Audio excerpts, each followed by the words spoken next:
அல்லேலூயா. கர்த்தருடைய நாமம் மகிமைப்படுவதாக.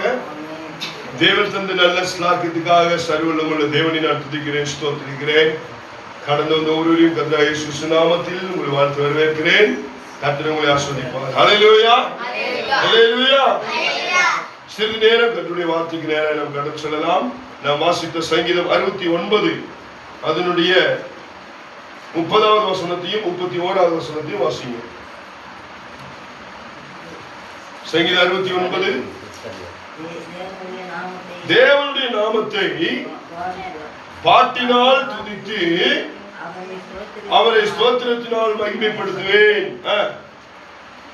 31 வாசிங்க. அடுத்த வசனம், கொம்பும் விரிகுளமும் உள்ளது, விரிகுளமும் உள்ள காளை எருதை பார்க்கிலும் இதுவே கர்த்தருக்கு பிரியமாயிருக்கும். அல்லேலூயா, அல்லேலூயா. இன்னைக்கு ஆண்டவர் உங்களோடு கூட பேசுகிற காரியம் என்னன்னு சொன்னா, கர்த்தருக்கு பிரியமானது எது? அல்லேலூயா. கர்த்தருக்கு பிரியமானது எது? அதிலே வசனம் சொல்லுது, தாவீது கர்த்தருக்கு பிரியமானது எதுன்னு சொல்லி அவர் சொல்றாரு, அவருடைய நாமத்தை பாட்டினால் துதித்து அவரை ஸ்தோத்திரத்தினால் மகிமைப்படுத்துவேன். ஒண்ணு பாட்டினால ஆண்டவரை துதிக்கிறது, ஸ்தோத்திரத்தினால அவரை மகிமைப்படுத்துறது தான் ஆண்டவருக்கு பிரியமானது. அல்லேலூயா. கவனிங்க, இந்த உலகத்துல எல்லாரும் ஒவ்வொருடைய விருப்பத்தை பிரியமானதை செய்கிறோம் இல்லையா? ஒரு கணவர் மனைவி ஆசைப்பட்டு கேட்கிறாங்க, பிரியப்பட்டு கேட்கிறாங்க. ஆமென், அல்லேலூயா. ஜோஸ்மின் அம்மா வந்து ஐயா கிட்ட பார்த்து, இன்னைக்கு எனக்கு ஒரு பிரியாணி வாங்கி கொடுங்க கடையில இருந்து அப்படின்னு சொல்லி பிரியமா கேட்கிறாங்கன்னு வைங்க, ஆசைப்பட்டு கேட்கிறாங்கன்னு வைங்க, என்ன செய்வீங்க?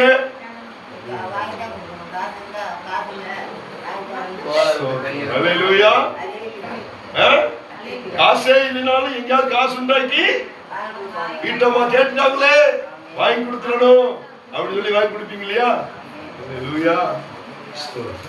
ஆமென், அல்லேலூயா. அப்படிதானே? இப்ப படிக்கிற பிள்ளைங்க அப்பா அம்மா நல்ல மார்க் வாங்கணும் அப்படின்னு பிரியப்படுறாங்கன்னு வைங்க, இல்ல வாத்தியார் நல்ல மார்க் வாங்கணும் அப்படின்னு சொல்லி பிள்ளைங்க மேல பிரியப்பட்டாங்கன்னா அவங்களுக்கு கோசமாவது நல்லா படிச்சு மார்க் வாங்குவாங்க இல்லையா? அல்லேலூயா, அல்லேலூயா. அதே மாதிரி கணவர் ஒரு காரியத்தை பிரியப்பட்டா மனைவியும் செஞ்சு கொடுக்குறாங்க, செஞ்சு கொடுக்குறாங்களா இல்லையா? ஆமென், அல்லேலூயா. அவங்க விருப்பப்பட்ட மாதிரி பிரியப்பட்ட மாதிரி செஞ்சு கொடுக்குறாங்க. அல்லேலூயா. பாருங்க, தேசத்துல பாருங்க, லவ் பண்றவங்க நான் வீட்டுல அப்பா அம்மா சொன்னா கூட கேட்க மாட்டாங்க, அம்மா சொல்றது கேட்க மாட்டாங்க. ஆனா அந்த புள்ள சொல்லிடுச்சு, அந்த பையன் சொல்லிட்டான் அப்படின்னு நினைச்சுறாங்க, செய்யறாங்க. செய்யறாங்களா இல்லையா? அவங்களுக்கு பிரியமானது செய்யறாங்களா இல்லைங்களா? ஆமென், அல்லேலூயா. செய்யறாங்க தானே? ஒரு வேலை, ஒரு பண்ணையில வேலை செய்யறாங்க வைங்க, அந்த பண்ணையில வேற யாரு வந்து சொன்னாலும் கேட்க மாட்டாங்க. ஆனா முதலாளி வந்து சொன்னா உடனே கேட்பாங்க. முதலாளிய காக்கா பிடிக்கிறதுக்கு, முதலாளிய ஐஸ் வைக்கிறதுக்கு, முதலாளி கிட்ட கொஞ்சம் எக்ஸ்ட்ரா பணம் வாங்குறதுக்கு, அட்வான்ஸ் வாங்குறதுக்கு, அவங்க கிட்ட நல்ல பேர் வாங்குறதுக்கு யார் சொன்னாலும் கேட்க மாட்டாங்க, முதலாளி சொன்ன மட்டும் கேட்பாங்க. அப்ப பிரியமா நடக்கிறோமா இல்லையா? நடக்கிறோமா இல்லையா? நம்ம அல்லேலூயா. ஒரு கம்பெனியில வேலை செய்யறோம், அங்க இருக்கிற சூப்பர்வைசர், எம்டி, ஜிஎம் அவங்க கிட்ட எல்லாம் நல்ல பேர் எடுக்கிறதுக்கு பிரியமா நடந்துக்கிறோம். இதெல்லாம் என்னதுங்க? ஆக்டிங், நடிப்பு, சுத்த நடிப்பு. அல்லேலூயா. நம்முடைய அவசியத்துக்காக, நம்முடைய தேவைக்காக, நம்முடைய சில தேவைகள் சந்திக்கப்பட இதெல்லாம் ஒரு நடிப்பா நடிச்சிட்டு இருக்கிறோம். ஆமென், அல்லேலூயா. ஒவ்வொருவரும் ஒவ்வொருடைய விருப்பத்தை பிரியமானதை செய்கிறோம். கரெக்டா செய்வாங்க. லவ் பண்றவங்க பாருங்க, பொண்ணா இருந்தாலும் பையன் விரும்புறத கரெக்டா செய்யும், பையன் பொண்ணு விரும்புறத கரெக்டா செய்யும். கணவன் மனைவி எடுத்துக்குங்க, படிக்கிற பிள்ளைகள் எடுத்துக்குங்க, அல்லது முதலாளி கூட பாருங்களேன். யாராவது முதலாளி கூட அவங்களுக்கு காரியம் ஆகும்னா என்ன செய்வாங்க? இப்போ ஒரு வேலை ஆட்கிட்ட ஒரு காரியம் ஒரு வேலை நடக்கும்னு வைங்க, அவனை எப்படி எல்லாம் பேசி அப்படியே இது பண்ணி வேலை வாங்கிடுவாங்க. புரியுதுங்களா? அப்போ ஒவ்வொருத்தரும் அந்த பிரியமான காரியத்தை அறிந்திருக்கிறார்கள், கரெக்டா செய்யறாங்க. அப்போ நம்மை படைத்தவருக்கு, நம்மை ஸ்தோத்திரம் தெரிந்து கொண்டவரை, நம்மை வேறு விரித்தவரை, நம்மை முன்குறித்தவரை, நம்மை சிருஷ்டித்தவருக்கு தேவன் அவருக்கு பிரியமானது என்ன என்று நாம் பார்த்து செய்தால் மாத்திரமே ஆண்டவர் நமக்கு வழிவாசல்களை திறப்பார். அல்லேலூயா. மனுஷனை பிரியப்படுத்தினால் அதனால் ஒரு லாபம் இல்லை. ஆமென். அல்லேலூயா. அப்படிதானே? அல்லேலூயா. இப்ப அம்மா பிரியாணி கேட்டான்னு வைங்க, வாங்கி கொடுத்துட்டாரு. கொஞ்ச நாள் கழிச்சு பிரியாணி வாங்கிட்டு வந்தாராமா அப்படின்னு ஒரு வார்த்தை சொல்லிட்டா போச்சு. அவங்க காசு வாங்கிட்டு, எவ்வளவோ காசு இல்லாமலையும் கடனை வாங்கி கொடுத்துருப்பாங்க. பிரியாணி வாங்கிட்டு வந்திருக்காராம் அப்படின்னு ஒரு வார்த்தை சொன்னா போச்சு, அவ்வளவுதான். பெரிய பூகம்பமே வெட்டிச்சு, பிரியமானது போச்சு, எல்லாமே போச்சு. சந்தோஷம் போச்சு, சமாதானம் போச்சு, நிம்மதி போச்சு, எல்லாம் போச்சு. அல்லேலூயா. அது மனுஷ இயல்பு. ஒரு முக்காவாசி சாப்பிடுற வரைக்கும் ஒண்ணும் சொல்ல மாட்டாங்க. கடைசி நேரத்துல தான் உப்பு ரொம்ப அதிகம், பீஸ் இல்ல, பூரா எலும்பா கொடுத்துருக்கிறாங்க, இதுக்கு இவ்வளவு காசா? அல்லேலூயா. பாத்துருக்கீங்களா? பிரியாணி முக்காவாசி சாப்பிடுற வரைக்கும் ஒரு பதில் வராது. முக்காவாசி முடிஞ்சு கொஞ்சம் கால்வாசி இருக்கும் போது உப்பு ரொம்ப கஷ்டம் அதிகம், பூரா எலும்பா கொடுத்துருக்கான், இதுக்கு போய் 200 ரூபாய் கொடுத்து வாங்கிட்டு வந்திருக்கியா? இப்படி எல்லாம் சொன்னா அல்லேலூயா. இதுதான் மனுஷனுடைய இயல்பு. ஆமென். அல்லேலூயா. அல்லேலூயா. இதெல்லாம் பார்த்து செய்வோம். அது தவறு, இது தவறு, அது அப்படி, இது இப்படி அப்படின்னு செய்வாங்க. அது எப்படி வாங்கறதுக்கு எவ்வளவு கஷ்டப்படுறாங்க, எவ்வளவு முயற்சி பண்றாங்க, எவ்வளவு செய்யறாங்க, அதெல்லாம் தெரியாது. அல்லேலூயா. இது மனுஷனுடைய இயல்பு. ஆனா ஆண்டவருக்கு பிரியமானதை நீங்கள் செய்யும் போது அதை அவர் அன்போடு கூட ஏற்றுக்கொண்டு உன்னையும் என்னையும் அவர் ஆசீர்வதிக்க வல்லவராயிருக்கிறார். மனுஷனுக்கு பிரியமானதை செஞ்சீங்கன்னா அது கொஞ்ச நேரம் தான், கொஞ்ச நேரத்துக்கு தான். முதலாளி கிட்ட செஞ்சாலும் சரி, வேலையாளர்கிட்ட செஞ்சாலும் சரி, சூப்பர்வைசர் கிட்ட செஞ்சாலும் சரி, எம்டி கிட்ட செஞ்சாலும் சரி, நீ டீச்சர் கிட்ட செஞ்சாலும் சரி, அப்பா அம்மாவுக்கு செஞ்சாலும் சரி, கணவர்கிட்ட செஞ்சாலும் சரி, மனைவி கிட்ட செஞ்சாலும் சரி, பிரியமான அந்த காரியம் கொஞ்ச நேரத்துக்கு தான். ஆனா தேவனுக்கு பிரியமானதை நீ அவருடைய நாமத்தை பாற்றினால், துதித்து ஸ்தோத்திரம் செலுத்தி அவரை மகிமைப்படுத்தினால் அது அவருக்கு பிரியம். அல்லேலூயா. ஏன்னு சொன்னா உலகத்தில் இருக்கிற எல்லா ஜனங்களையும் ஆண்டவரை துதிப்பதற்காக நம்மை ஏற்படுத்தினார். அவருடைய நாமத்தை மகிமைப்படுத்துவதற்காகவே இந்த உலகத்துல நம்மை எல்லா ஆணும் பெண்ணையும் சிருஷ்டிச்சார். அவருடைய நாமத்தை மகிமைப்படுத்த வேண்டும், அவரை துதிக்க வேண்டும். இதுக்குதான் ஆண்டவர் நம்மை சிருஷ்டிச்சதே அதுக்குதான். அதுல நம்ம ஆண்டவருக்கு பிரியமான காரியம், அதை உண்மை முத்தமாக செய்ய வேண்டும். அல்லேலூயா. பாருங்க, இந்த வசனத்தை, இந்த வார்த்தையை சொல்லுகிற தாவீது எப்போதும் அரண்மனையில் இருந்தாலும் சரி, காட்டுக்கு போனாலும் சரி, வீட்டுக்கு வந்தாலும் சரி, நடு வீதியிலானாலும் சரி, அரண்மனையிலானாலும் சரி, தெருவிலானாலும் சரி, தம்பூர் வச்சு என்ன செய்வாரு? அழகா வாசிச்சு பாட்டு பாடி ஆண்டவருடைய நாமத்தை துதித்து எப்பொழுது ஸ்தோத்திரம் பண்ணி அவருடைய நாமத்தை மகிமைப்படுத்திக் கொண்டே இருந்தான். அல்லேலூயா. இதைய சரியா செஞ்சுட்டு இருந்ததுனால இவனுக்கு எவ்வளவு நன்மை வருது பாருங்க. அல்லேலூயா. இவன் சின்ன பையனா இருந்தான். இவங்க அப்பா அம்மா இவனை மறந்துட்டாங்க. இவனை பெத்த பையனை யாராவது மறப்பாங்களா?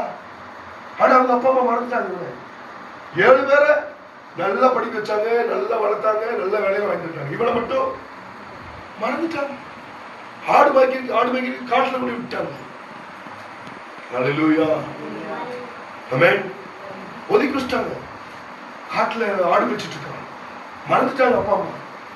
யாரெல்லாம் மறந்தாலும் ஒதுக்கி வச்சாலும் இந்த தாவீது ஆண்டவருடைய நாமத்தை துதித்து பாட்டு பாடுறதுனால, ஆண்டவருடைய நாமத்தை ஸ்தோத்திரம் பண்ணி மகிமைப்படுத்துறதுனால என் தேவன் தாவீதை மறக்கவில்லை. ஏற்ற வேளையிலே தீர்க்கதரிசி அனுப்பி கொம்பிலே தைலம் நிறைக்கப்பட்டு தாவீதை அபிஷேகம் பண்ணி அவனை ராஜாவாக என் தேவன் தெரிந்து கொண்டார். அல்லேலூயா, அல்லேலூயா. பாருங்க, இவர் பாட்டு பாடி துதிக்கிறதுனால, ஸ்தோத்திரத்தை மகிமைப்படுத்துறதுனால அந்நிய மனிதர்கள் இருந்து ஆண்டவர் காப்பாற்றினார். ஆமென். என்னது? கரடி ஒரு முறை வந்தது, சிங்கம் ஒரு முறை வந்தது, ஆண்டவர் செஞ்சாருங்க, காப்பாற்றினார். அல்லேலூயா. பாருங்க, ஸ்தோத்திரம். இஸ்ரவேல் ஜனங்களை நிந்திக்கும்படி, தேவ ஜனங்களை நிந்திக்கும்படி, தேவனுடைய நாமத்தை நிந்திக்கும்படி பெலிஸ்தீனாகிய கோலியாத் வந்த போதும் அவனையும் ஜெயமெடுக்க ஆண்டவர் உதவி செய்தார். அல்லேலூயா. தாவீதுக்கு என்னென்னலாம் பிரச்சனை வந்துச்சோ, எல்லா நெருக்கத்திலும், எல்லா ஆபத்திலும், எல்லா இன்னல்களிலும், எல்லா பிரச்சனையிலும், எல்லா போராட்டத்திலும் அவன் விடுதலை பெறுவதற்கு காரணம் சும்மா இருக்கிற சும்மா போட்டார். அல்லேலூயா. அதனால ஆதி பரிசுத்தவான்கள் பக்தர்கள் ஒவ்வொருவரும் சொல்றாங்க. என்னது சொல்றாங்க தெரியுங்களா? ஆமென். அல்லேலூயா, அல்லேலூயா. சந்தோஷமானால் கர்த்தருடைய நாமத்தை துதித்து பாடு, துன்பமே ஆனால் ஸ்தோத்திரம் பண்ணி துதி. சந்தோஷமா இருந்தா பாட்டு பாடு, துன்பம் வந்துருச்சுன்னா ஸ்தோத்திரம் போடு. அல்லேலூயா. மனுஷன் நம்முடைய வாழ்க்கையில ஆண்டவருடைய நாமத்தை மகிமைப்படுத்தி பாட்டு பாடணும். ஐயாவெல்லாம் பழைய பாடல்கள், பழைய கீர்த்தனை பாடல்கள் மேல அவ்வளவு விருப்பம், அவ்வளவு உள்ளத்திலிருந்து ஆளுங்கள் சொல்றாங்க. அதெல்லாம் கேட்டாலே அவ்வளவு அப்படி இருக்கு ஐயா, அது கேட்கணும் போல இருக்குது, கேட்டுட்டே இருக்கணும் போல இருக்குது. அப்போ அவனுடைய நாமத்தை பாடி மகிமைப்படுத்த வேண்டும். இரண்டாவது, ஸ்தோத்திரம். உங்களுக்கு பிரச்சனை வருதா, வியாதி வருதா, கஷ்டம் வருதா, துன்பம் வருதா, தொல்லைகள் வருதா, கவலை வருதா, சும்மா இருக்கிற ஸ்தோத்திரம் ஸ்தோத்திரம் ஸ்தோத்திரம் சொல்லிட்டே இருக்கு. இயேசுவின் ரத்தம் ஜெயம். என்னுடைய கேசு காரியத்திலிருந்து விடுவித்ததுக்காக ஸ்தோத்திரம். என்னுடைய தலைவலி மாறுவதற்காக ஸ்தோத்திரம். என்னுடைய வயிற்று வலி மாறுவதற்காக ஸ்தோத்திரம். பிசாசின் பிடியிலிருந்து விடுவித்ததுக்காக ஸ்தோத்திரம். என்னுடைய தேவைகள் சந்தித்ததுக்காக ஸ்தோத்திரம். என் பேர பிள்ளைகள் நன்றாய் படித்ததுக்காக ஸ்தோத்திரம். என் மகனுடைய குடிப்பழக்கம் மாறுவதற்காக ஸ்தோத்திரம். இப்படி ஒவ்வொன்றும் சொல்லி சொல்லி ஸ்தோத்திரம் பண்ணும் போது அந்த கிரியைகள் எல்லாம் மாறி என் தேவன் நல்ல காரியத்தை செய்ய வல்லவராய் இருக்கிறார். அல்லேலூயா. தாவீது பாருங்க, அதை சரியாய் செய்தார். ஆமென். அல்லேலூயா. இயேசு கிறிஸ்து இந்த உலகத்தில் வந்தபோது அவர் என்ன செஞ்சாருங்க? ஆண்டவருடைய நாமத்தை மகிமைப்படுத்திக் கொண்டே இருந்தார், ஸ்தோத்திரம் பண்ணிக்கொண்டே இருந்தார், ஜெபித்துக் கொண்டே இருந்தார். தேவ ஆலோசனை பெற்று செஞ்சாருங்க. இரவு முழுவதும் காத்திருந்து தேவ ஆலோசனை பெற்று பகல் முழுவதும் என்ன செஞ்சாருங்க? சுவிசேஷம் அறிவித்து தேவனுடைய நாமத்தை மகிமைப்படுத்தினார். அல்லேலூயா. ஆதி அப்போஸ்தலர்களும் அதைத்தான் செஞ்சாங்க, சீஷர்களும் அதைத்தான் செஞ்சாங்க. தங்களுடைய கஷ்டத்தின் மத்தியிலே, நெருக்கத்தின் மத்தியிலே, போராட்டத்தின் மத்தியிலே அதைத்தான் செஞ்சாங்க. பாருங்க, அப்போஸ்தலனாகிய பவுல், சீலா என்கிற 2 ஊழியக்காரர்கள் சுவிசேஷம் அறிவித்து நிமித்தமாக 2 பேரையும் கைது பண்ணி அப்படியே தரன்னு இழுத்து கொண்டு போய் ஜெயில போட்டாங்க. பயங்கரமான அடி, பயங்கரமான உதை, தரன்னு இழுத்துட்டு போய் ஜெயிலுக்கு போட்டாங்க. ஒரு ட்ரெஸ் இல்லை, சாப்பாடு கொடுக்கல. 2 பேர்த்தையும் தொழுவ மரத்துல கட்டிட்டாங்க. தொழுவ மரம்னா பெரிய மரம் இருக்கும், அந்த மரத்துல ஓல்ஸ் போட்டிருப்பாங்க, ஓட்டை போட்டிருப்பாங்க, சரிங்களா? ஓட்டை போட்டிருப்பாங்க. கை அந்த ஓட்டைகள் விட்டு செயின் போட்டு கட்டிடுவாங்க. 2 ஓட்டையில இப்படி மரத்துக்குள்ள ஓட்டைக்குள்ள மரம் ஓட்டைக்குள்ள என்னதுங்க கட்டிட்டாங்க. காலு அதே மாதிரி. இப்படியே எத்தனை நேரம் நிக்க முடியும்? ஒண்ணு யோசிச்சு பாருங்க. மரம் ஓட்டைக்குள்ள போட்டு செயின் போட்டு கட்டிட்டாங்க. 2 பேரும் இப்படிதான் ஜெயிலுக்குள்ள நிக்கிறாங்க. அவங்க நினைச்சிருந்தா அடி வாங்கினதுக்கு உத வாங்கினதுக்கு தரத்தரன்னு இழுத்து போனதுக்கு உள்ள போய் நிம்மதியான தூக்கம் இல்ல, சாப்பாடு இல்ல, கையெல்லாம் சங்கிலியில கட்டப்பட்டிருக்கிறது. ஸ்தோத்திரம். எவ்வளவு கஷ்டமா இருக்கும் நினைச்சு பாருங்க. அந்த நடு ராத்திரியில இவர்கள் தூங்காமல், நீங்க வாசிச்சு பாருங்க, அந்த சிறைச்சாலையில பவுலும் சீலாவும் துதித்து பாடினார்கள், அவருடைய நாமத்தை மகிமைப்படுத்தினார்கள், ஸ்தோத்திரித்தார்கள், ஜெபித்தார்கள், விண்ணப்பித்தார்கள். இதெல்லாம் செஞ்ச போது அல்லேலூயா, நடு ராத்திரியில ஆண்டவர் செஞ்சாரு, சிறைச்சாலையுடைய அஸ்திபாரத்தை அசைத்தார். சங்கிலிகள் எல்லாம் அறுக்கப்பட்டது. இவர்கள் விடுதலையாய் சிறைச்சாலையிலிருந்து வெளியே வந்தார்கள். ஆண்டவருடைய நாமத்தை மகிமைப்படுத்தினார்கள். உடனே அந்த காவலாளிக்கு பயம், ஐயோ அவங்க தப்பிச்சு ஓடிட்டாங்களே, நான் என்னுடைய வேலை போயிருமே, நீ என்ன செய்வது அப்படின்னு சொல்லி அவன் தற்கொலை பண்ண போறான். உடனே பவுலும் சீலாவும் சொல்றான், ஒண்ணு செஞ்சிடாத, நாங்க தப்பிச்செல்லாம் ஓடல, என் தேவன் எங்களை விடுவித்தார், இயேசு எங்களை விடுவித்தார் என்று சொல்லி சாட்சி சொல்லும் போது அவங்க எல்லாம் இயேசுப்பா ஏற்றுக்கொண்டு எல்லாம் ரட்சிப்புக்குள்ள வந்தாங்க. அல்லேலூயா. நம்ம நினைக்கிறோம் பாட்டு என்ன செஞ்சிட போகுது, ஸ்தோத்திரம் என்ன செஞ்சிட போகுது அப்படின்னு நினைக்கிறோம். உங்களுக்கு இன்பம், உங்களுக்கு ஸ்தோத்திரம் சந்தோஷமா இருக்கும் போது சரி, கவலையா இருக்கும் போது சரி, துன்பமா இருக்கும் போது சரி, போராட்டமா இருக்கும் போது சரி, நீங்க பாட்டு பாடி ஸ்தோத்திரம் பண்ணினால் என் தேவன் விடுவிக்க வல்லவராய் இருக்கிறார். அல்லேலூயா. உனக்கு என்ன தேவையோ, உனக்கு என்ன பலவீனமோ, என்ன கஷ்டமோ, என்ன போராட்டமோ, என்ன ஆபத்தோ, என்ன நெருக்கமோ, அதன் மத்தியிலே அவனுடைய நாமத்தை பாடி துதிக்க வேண்டும். அவனுடைய நாமத்திலே ஸ்தோத்திரம் பண்ணி அவருடைய நாமத்தை மகிமைப்படுத்தும் போது என் தேவன் விடுவிக்க வல்லவராயிருக்கிறார். தாவீதை ஒவ்வொரு இக்கட்டான சூழலிலும் அப்படித்தான் விடுவிச்சார். அதனாலதான் நமக்கு ஆலோசனையாக சொல்றாரு, அல்லேலூயா, போய் ஆடு வெட்டி ரத்தம் சிந்துவது ஆண்டவருக்கு பிரியமல்ல, கோழியை வெட்டி காவு கொடுக்கிறது அவருக்கு பிரியமல்ல, ஆடை வெட்டி காவு கொடுக்கிறது அவருக்கு பிரியமல்ல. இந்த பாட்டு பாடி துதிப்பதும் அவருடைய நாமத்தை ஸ்தோத்திரம் பண்ணி மகிமைப்படுத்துவதும் ஆண்டவருக்கு பிரியம். இது நீ செஞ்சீனா ஆண்டவர் சிவாரு உனக்கு வழிவாசல்களை திறப்பா. இன்னைக்கு நம்ம செய்றோம், மனுஷனை பிரியப்படுத்துறோம், மனுஷனுக்கு ஜால்ரா போடுறோம், மனுஷனை ஐஸ் வைக்கிறோம், மனுஷனை பிரியப்படுத்தி நய வசனிப்பு செய்கிறோம்.